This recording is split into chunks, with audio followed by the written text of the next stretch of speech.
Fremont Rocket. The Fremont Rocket is a sculpture of a rocket in the Fremont neighborhood of Seattle, Washington, U.S.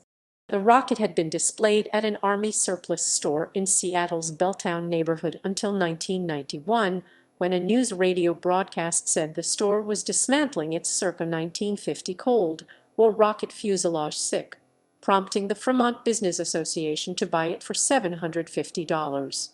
The Business Association took a few years to overcome problems with assembling and erecting the rocket, finally placing it at its current location at 35th St. and Evanston Ave N. On June 3, 1994.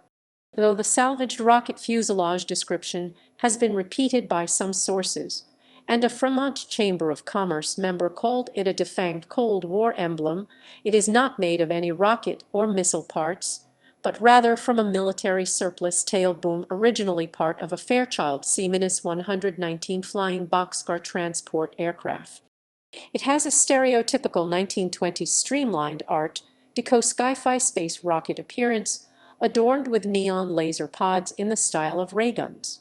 The rocket bears Fremont's coat of arms and motto de Libertas Quirkas, or freedom to be peculiar, and was called phallic and zany-looking by Lonely Planet, which said the neighborhood has adopted it as a community totem. The rocket's proximity to the Fremont's statue of Lenin contributed to its image as a Cold War relic.